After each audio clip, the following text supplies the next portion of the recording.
मैं कुछ मोटा माटी तौर पे हम जो इतनी हमारी बात हुई सर, ये बच्चे हैं, विद्यार्थी है।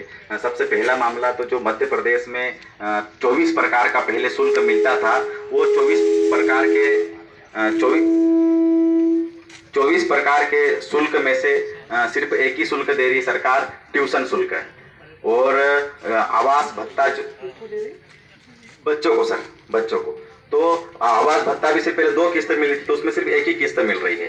तो ये सभी मध्य प्रदेश के सभी कॉलेजों में 227 करोड़ का लगभग बजट में कटौती कर रही है। और ये लोग बोल रहे हैं, सरकार बोल रही है कोरोना क्राइसिस के कारण हमने कटौती करी है। तो हमारा सबसे बड़ा सवाल है, अगर शिक्षा पे अगर खर्चा कम करना बंद कर देंगे तो बच्चे आगे कैसे पढ़ेंगे। तो पहली हमारी मांग ये है कि इसको रिलीज करें और तत्काल ये पेमेंट दिया जाए, ये सही करो। दूसरा सर, सबसे बड़ी मांग हमारी ये है, सबसे बड़ी मांग हमारी ये है कि जो बच्चे जो थे जीडीसी वाले, ये 3 साल से हम लगे हुए हैं सर, 3 साल से लगी हुई है। और वहाँ के जो प्राचार्य जो है, मतलब एक मान लो बीए कंप्यूटर मेरा है, बीए कंप्यूटर मान लो इनका है, तो हम दोनों कोर्स सेम है, फर्स्ट ईयर दोनों की है। कॉलेज की दूरी कितनी है, मतलब 1 किलोमीटर 2 किलोमीटर के अंदर पे होगी, एक ही जिला, एक ही सब। लेकिन इनको फीस, जैसे जीडीसी में पढ़ रहा है, मैं पीजी कॉलेज में पढ़ रहा हूँ शहीद भीमा नायक, तो मेरे को 4-5 हज़ार में काम हो रहा है, इससे 10-11 हज़ार वसूल रहे हैं उसी कॉलेज में, क्योंकि जीडीसी में पढ़ रहा है। इसकी गलती है कि जीडीसी में पढ़ रहा है। सेम टू सेम इसको, मेरे को स्कॉलर अगर 12-13 हज़ार मिल रही, इसको 4.5 हज़ार स्कॉलर मिल रही है। मतलब ये बच्चों के साथ में हो रहा है सर, बढ़वाने। और इसके लिए सर सबसे बड़ी विडंबना, मैं बोल रहा हूँ सबसे बड़ी दुर्भाग्य है बढ़वाने का, कि कितनी बार 3 से 4 बार जा चुके हैं, प्राचार्य से मिल चुके हैं, एसी साहब को भी हम मिल चुके हैं, जबकि सरकार ने ट्राइबल्स आयोग बनाया है कि बच्चे परेशान नहीं हो, लेकिन वहां से भी कोई सुनवाई नहीं है। मतलब मुझे कभी कभी ऐसा लगता है कि हम कहाँ किस इसमें रह रहे हैं। मतलब ट्राइबल आयोग 3 साल से उन बच्चों को नहीं मिली है। तो बच्चों का, जैसे मान लो एक दो बच्चे भाई बहने हैं, और भाई अगर एसबीएन कॉलेज, तो पिताजी तो सवाल करेगा कि तेरे को इतने का एक पैसे लगते हैं पीजी कॉलेज में, तो बच्चों कैसा कोई बाप पढ़ाएगा। और बोलते हैं कि बच्चों की शिक्षा मुफ्त है, जबकि पूरे मध्य प्रदेश में रियलिटी में बच्चों की शिक्षा मुफ्त है। कहीं धार में भी नहीं इतना शुल्क ले रहे हैं, कहीं नहीं। और जन भागीदारी नाम से, और जन भागीदारी नाम से कलेक्टर साहब को बनाया था, कलेक्टर साहब ने रेखा राठौड़ मैडम को, डिप्टी कलेक्टर को उनको बनाया था अध्यक्ष। उन्होंने कोई बैठक नहीं ली उनकी। मैं मानता हूँ भले वो आदिवासी है, मैं उनकी पूरी गलती है। आपके जनभागी अध्यक्ष में उनसे फोन पे मेरी चर्चा हुई सर, उन्होंने कहा नहीं इतना शुल्क कैसे क्या वसूल कर रहे हैं, कैसे क्या नहीं, हम देखेंगे, चर्चा करेंगे। चर्चा करते करते भी 3-4 महीने हो गए, धंधे ने सभी 3-4 महीने हो गए। तो ये क्यों? गर्ल्स कॉलेज को लेकर। तो हमारी गर्ल्स कॉलेज की मांग है कि इसको 3 दिन के अंदर सर कलेक्टर साहब से मिलेंगे आपसे सर। हम बहुत सम्मानीय है आप हमारे लिए, और बहुत उस स्थिति से आप निकले हैं, तो इसको पहली प्राथमिकता 3 दिन के अंदर हम चाहते हैं कि पूरी पीजी जीटीसी कॉलेज जो है वहाँ का पूरा रिकॉर्ड निकाला जाए, और उनकी जो इनको शुल्क जो वसूल किया गया है, वो शुल्क प्राचार्य हमको कहा था 1 साल पहले कि जो शुल्क सुमेर जी गलत लिया, तो हम शुल्क वापस लौटा देंगे, हम शुल्क बच्चों को लौटाएंगे, कहा था सभी, है ना। लेकिन सर वो फिर बाद बदल गई इस साल कि बोले नहीं लॉकडाउन लग गया, बोले मेरे को शुल्क वापस नहीं दिवाएगा। तो ये सबसे बड़ी विडंबना हुई। दूसरी सर, हम यहाँ पे आने का एक नर्सिंग वाले विद्यार्थी सर, नर्सिंग वाले विद्यार्थी जो है उन कॉलेज 1500 ले रहे हैं, अन्य शुल्क 12-13 हज़ार रुपए ले लिए थे। इसके बाद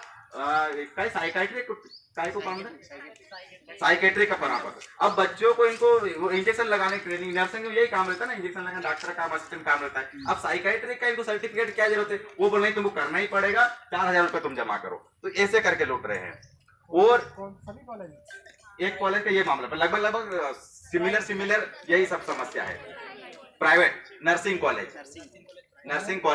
प्राइवेट, नर्सिंग कॉलेज तो प्राइवेट ही है। हाँ सभी में सर, हाँ सभी में लगभग। मतलब बच्चों को ना तो साइकेट्रिक ले जाया गया है, और बच्चों से पैसे जमा करवा लिए थे 7,000। जबकि सर ये मध्य प्रदेश शासन के आदेश थे कि कोरोना काल के अंदर इस तरीके से जो एक्स्ट्रा फीस ली जाती है वो कोई न ली जाए, प्रशासन का आदेश था। मतलब बड़वानी में जिस ढंग से लिया जा रहा है, हम देख रहे हैं कि ये तो ट्राइबल एरिया है, 2 साल से आदमी आर्थिक तंगी से जूझ रहा है। ऐसी की स्थिति में मध्य प्रदेश शासन ने ये लागू किया था कि कहीं भी जाके जिस तरीके की फीस है वो न ली जाए। 2 बात होती है, एक तो ले रही है परीक्षा फीस, जब परीक्षा ही नहीं हो रही तो फीस काहे की। आप 2 साल से एग्जाम नहीं हुए हैं, ठीक है, लेकिन बच्चों से बकायदा शुल्क लिया गया है उसका, उसमें उनका टेस्ट का, उनका जो कॉपी का, उनका प्रैक्टिकल का, जबकि 2 साल से कॉलेज बंद पड़े। आप बताइए सर, इसमें फीस का की बनती है? तो ये कहीं ना कहीं ये प्रशासन की देखरेख में है, और हम चाहते हैं कि इसमें सख्त से सख्त कार्रवाई हो इस पे। और ये प्राइवेट कॉलेज के जो बच्चे आए सर, कोरोना काल चला, इन्होंने तो अपन को बचाया है अभी, और अगर ये डॉक्टर नर्सेज नहीं निकलेंगे तो देश कैसे बचेगा? आगे तीसरी लहर आने वाली है, तो सरकार इनसे ऐसे पैसा लेगी। और डरा, आज ये बेचारे बच्चे आए हैं, दूसरे नाम लेकर आए हैं, डरा रहे थे कि कलेक्ट्रेट जाओगे तो तुम्हारे साथ ये कर देंगे, और बहुत सारे बच्चे आज आए नहीं इसी डर के कारण कि हमारे घर के बच्चे हैं इसलिए आ गए। सर ये स्थिति है। 2 कॉलेजों में मतलब गेट पे मतलब ऐसे करके टीचर खड़े हो गए, बच्चों को अंदर कौन ले, आज की बात बता रहे हैं, और कोई नहीं जाएगा बोले।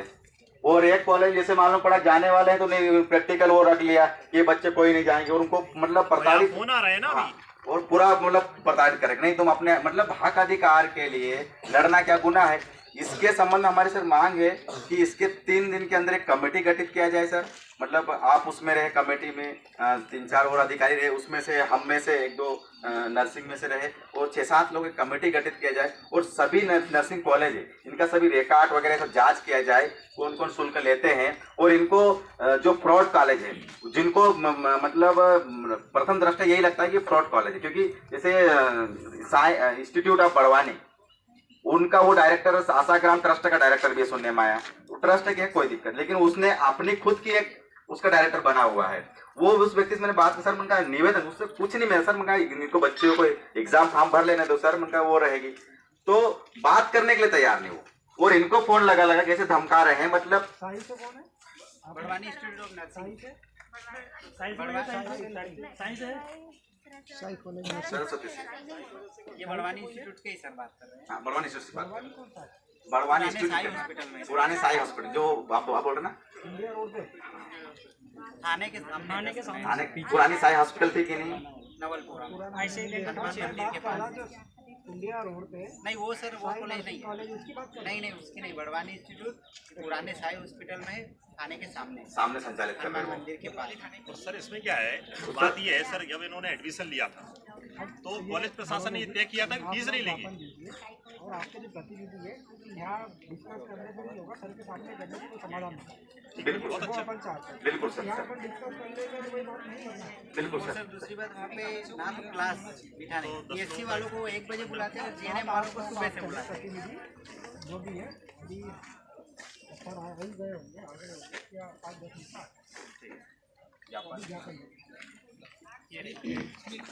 सर हमसे ये जो 3 दिवस का जो क्या है कोऑपरेट पूरा रहेगा, तो ये उम्मीद करते हैं सर। अब ये क्या है, डिसीजन लेने वाली अथॉरिटी हम लोग, जिनको डिसीजन लेना है हम चाहते हैं आपको उनके सामने खड़ा कर दें। ठीक है सर। इनकलाब जिंदाबाद, जिंदाबाद जिंदाबाद। छात्रों से फीस वसूलना नहीं चलेगा, नहीं चलेगा, नहीं चलेगा, प्राइवेट कॉलेजों की गुंडागर्दी नहीं चलेगी, नहीं चलेगी, नहीं चलेगी, प्राइवेट कॉलेजों की गुंडागर्दी नहीं चलेगी, नहीं चलेगी, नहीं चलेगी। इनकलाब जिंदाबाद, जिंदाबाद जिंदाबाद। छात्रों से बेवजह फीस वसूलना नहीं चलेगा, नहीं चलेगा, नहीं चलेगा। छात्र एकता जिंदाबाद, जिंदाबाद जिंदाबाद।